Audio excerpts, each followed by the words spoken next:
Welcome to the Math Ed Podcast. My name is Sam Otten from the University of Missouri, and my guest today is Luz Valoyes-Chávez, who's a postdoctoral fellow at the Center for Advanced Research and Education at the University of Chile. Luz, thanks so much for speaking with me today. Thank you so much, Sam, for inviting me.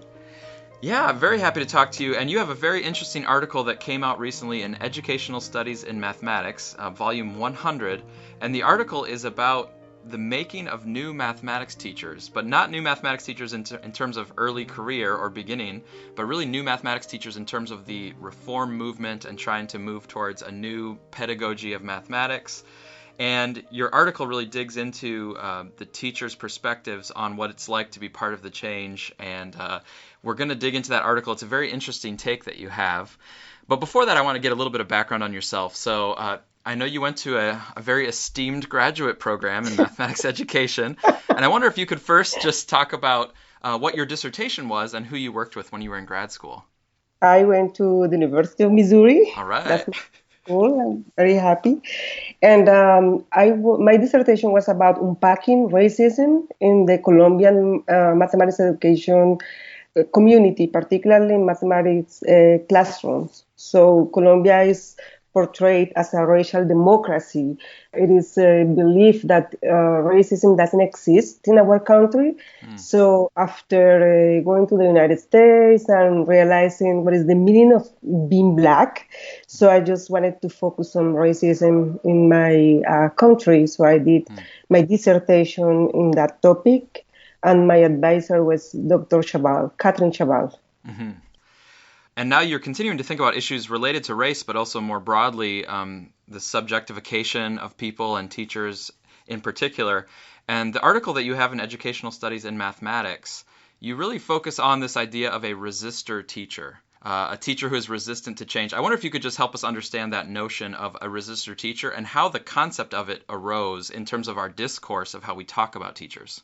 Yes, that was interesting because here in Chile, when I came, there was just like a few black people. And then, I became very interested in this notion of educating mathematics teachers in urban contexts. So where you will find black immigrants, also like low-income students. So I started working with teachers, in a PD program, very ambitious, because in 2009, Chile started like a huge curriculum reform. And one important point was problem solving. Problem solving was the organizer of the mathematics curriculum. So teachers needed, to learn to implement solving problem in their classroom. The University of Chile started this very ambitious professional development that is called ARPA, Activating Problem Solving in the Classroom. So we started working with teachers in Chile, around Chile, and particularly in urban communities here in Santiago. So after two years working with teachers, I realized that in the Chilean school culture, you will hear administrative staff telling us that, teachers didn't want to change, that they were just resisting change. And this idea of the resistor teacher just started to emerge.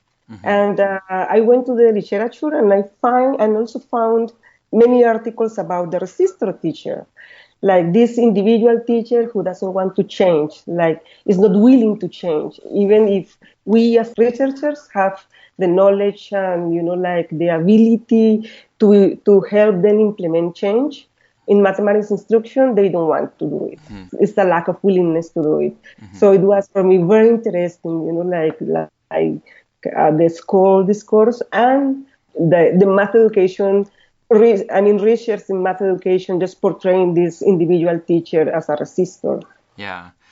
And I think that's really interesting how you came at it, where it's not actually a trait of the teacher themselves. It's part of the discourse of how we talk about the teachers. It's really people who are trying to make change, like, for example, math education researchers or professional developers, or maybe the district leaders who are trying to push forward for new kinds of mathematics instruction. And you talk about the Chilean kind of national effort to have more problem solving and more ambitious mathematics instruction in the United States. We have, the NCTM, which has been pushing for problem solving and conceptual understanding and things.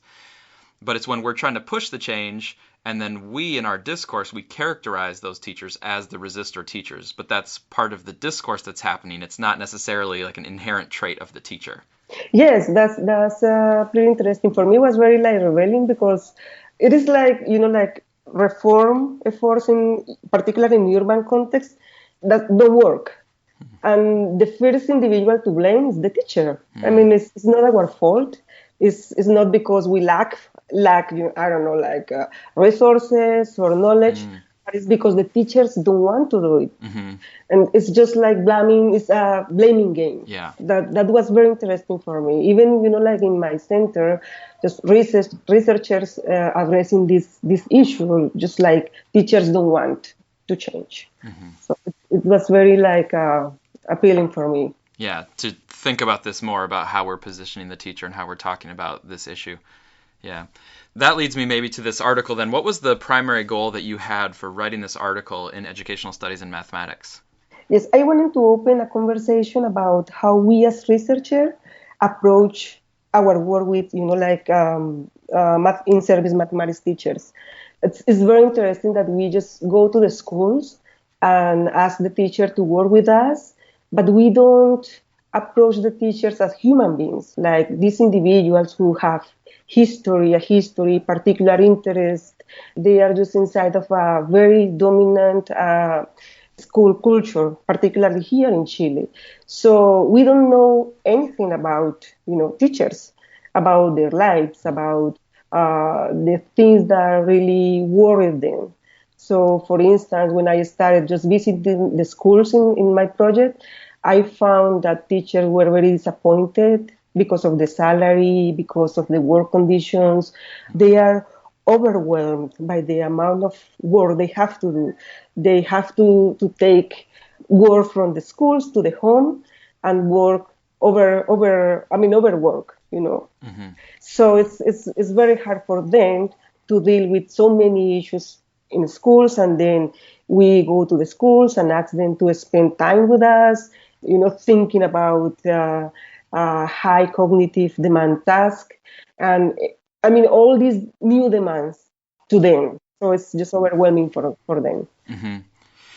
I think just the way you're speaking now, and also in the article where you really try to bring like a full humanity to teachers, to me is an important contribution of this article in itself, because when we talk about resistor teachers, we're really almost dehumanizing them, and we're just talking about the teachers in terms of what they're doing for us or not doing for us. Yeah. Like, I want them to do this certain thing. I want them to exhibit these certain behaviors in terms of the way that they lead discussions or do problem-solving tasks. But if I'm talking about them as resistor teachers and resistant to change, I'm basically just talking about how they're not compliant with what I or professional developers hope that they would do, instead of recognizing their full humanity and the reasons that they have for what they're doing and that sort of thing. I also wanted to ask about the framework that you used to bring some clarity and perspective onto this issue. So could you say a little bit about the theoretical perspective that you have? Yes, I was using mainly Foucault's theoretical developments, like this idea of subjectivity and identity. But, over time, I have become very interested in this notion of culture and cultural studies, particularly the work of Stuart Hall. So, because for me, it's just like it gives me this sense of shared meanings about who the teacher would be, how the teacher would teach. It's a cultural thing. It's not like individuals, but culture, but share meanings. So I try to put together these ideas in the article. I think, it worked, but I am trying to do it better in my next articles. I'm very interested in this idea of culture and cultural, the school culture and mathematics school culture. So I am trying to think about it deeply. And you said earlier that this article was really trying to start a conversation about this, and so I appreciate also how you're saying how you've brought these ideas together, but you're still working on it, and people reading might also want to engage in that conversation. I now want to move on to the kind of central figure of the article, and if you could tell us a little bit about the teacher who ends up being, the one that gets the most attention in terms of thinking about how he is resisting change, but how you can kind of put a different spin on what that means. But first, tell us a little bit about him and his background. Yeah, Matias, mathematics teacher, a Chilean mathematics teacher. He's a very committed teacher. Students love him. He spends a lot of time in school, working with students who are struggling with mathematics, learning mathematics. And he's a very kind person, a very kind teacher. So he has been working with us for 4 years now. He's still working with me in my project. Matthias did his best to improve, his teaching. Matthias was always asking questions, and he was a very motivated teacher in the PD sessions. But when we were observing his classes, I saw a lot of struggling, he sometimes became mad with the students, and yeah, he was trying to do his best, but sometimes he just gave up. Mm-hmm. And then you talked to him a lot about how he was feeling and how he was going through this, multi-years of thinking about mathematics instruction. So talk to us about the way that he described and was reflecting on the potential changes and those things that he was working on.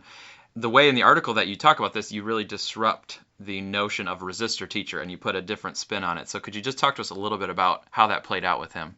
Yes, we met regularly, once per month, and I selected some video clips to talk with him about, the struggles he was experiencing, he was facing, and we started this very nice conversation because during our meetings, he just started talking about different identities, being like an artist, like a director of orchestra, or just different, very identities related with art.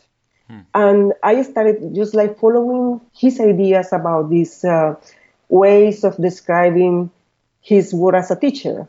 So for me, it was very illuminating because it wasn't he was resisting or he didn't want to improve his teaching. He didn't want to implement problem solving, but he was just trying to make sense of all these ideas that we were just sharing with him during the PD program. So for me, it was also a learning for me, just understanding how he was making sense of these ideas of problem solving. What is the meaning of problem solving in the classroom? What is the new idea of being a new mathematics teacher? His own role as a mathematics teacher. So it was also revealing for me, very revealing. Mm-hmm. So on one level, you weren't seeing the changes in his teaching that you maybe hoped for. But when you talk to him, you realize it's not because he's not against the goals of problem solving or any of those things, but he is just grappling with the struggle of doing this, and it's hard to do, and he sometimes is quote unquote, failing at it, but it's not really a failure, it's just a learning process that he's still in the midst of. Yes. And so you could label him as a resistor because he isn't changing in these kind of tangible ways in terms of the model of instruction. But when you get to know him and see how he's talking about it, he's really making sense of a lot of different things and multi-dimensional kind of identity work. Yes, yeah, that's a good summary. He's just he was making sense of all this new discourse about being a mathematics teacher and this new method of teaching. It was just making sense. Yeah, a learning process for him. Right. And that's, I think, the key reframing that your article really does, is changing it to him making sense of what's going on instead of him as a resistor, putting a negative kind of label on it.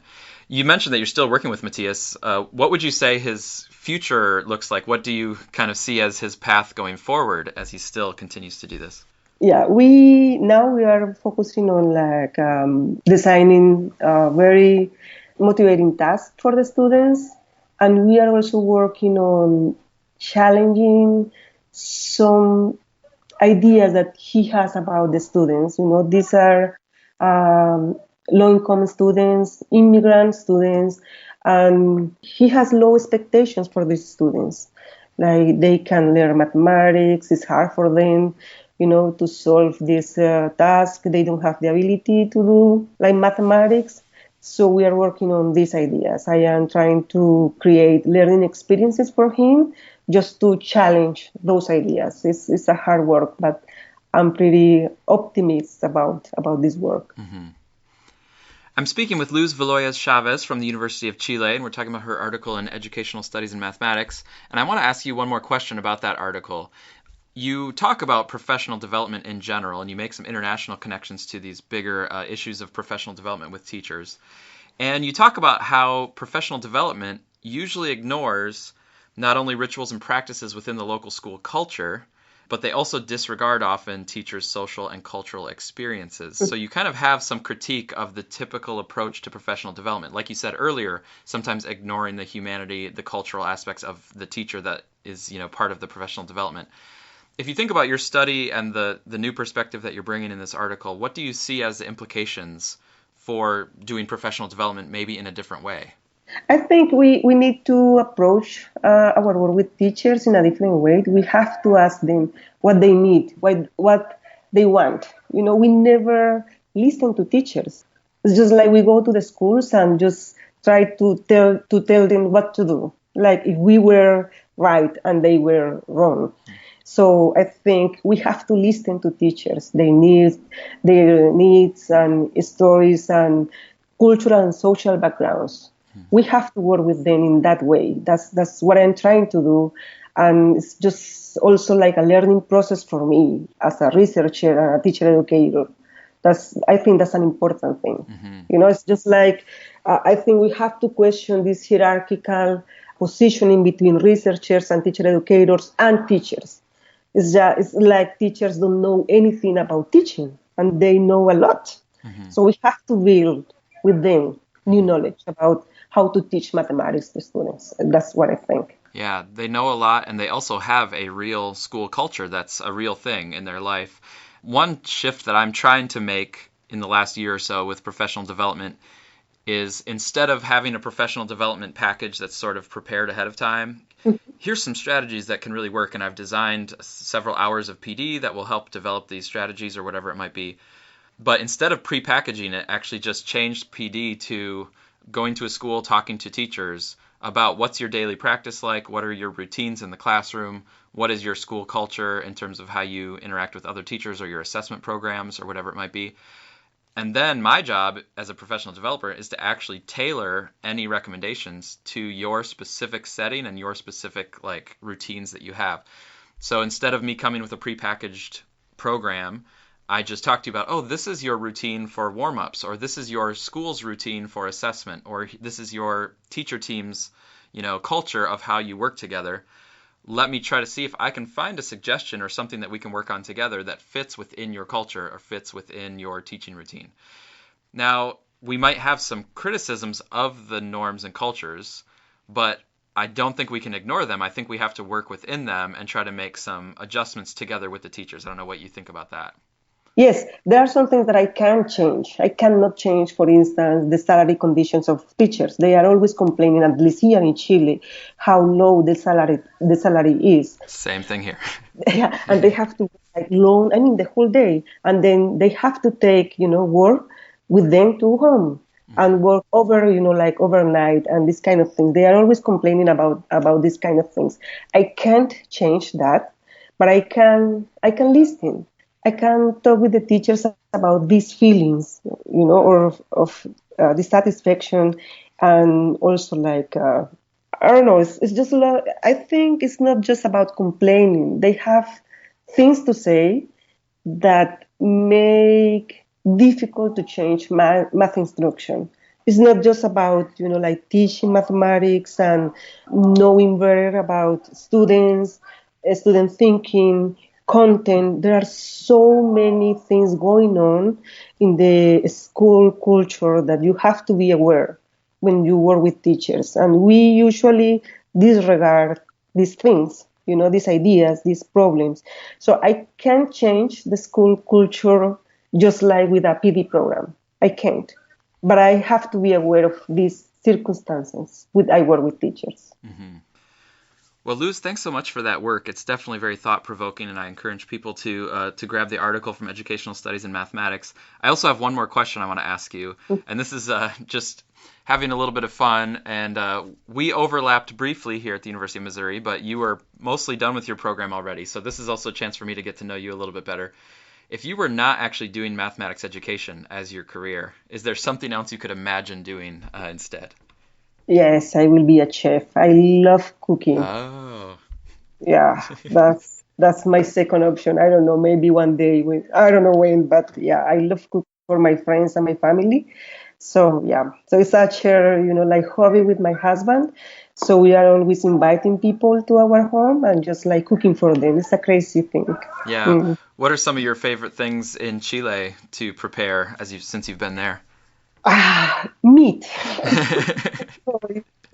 But like meat here is so good. I mean, we have a variety of meat from Brazil, Argentina, Uruguay, Paraguay. So it's just like barbecues and Mm. yeah, all preparation with meat is very nice, very delicious.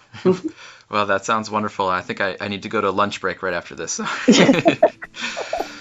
You're welcome to come. That would be wonderful. Well, Luz, it was really great talking to you. Thanks so much for taking the time to just share some of those insights into your work. Thank you for inviting me. It's a great honor.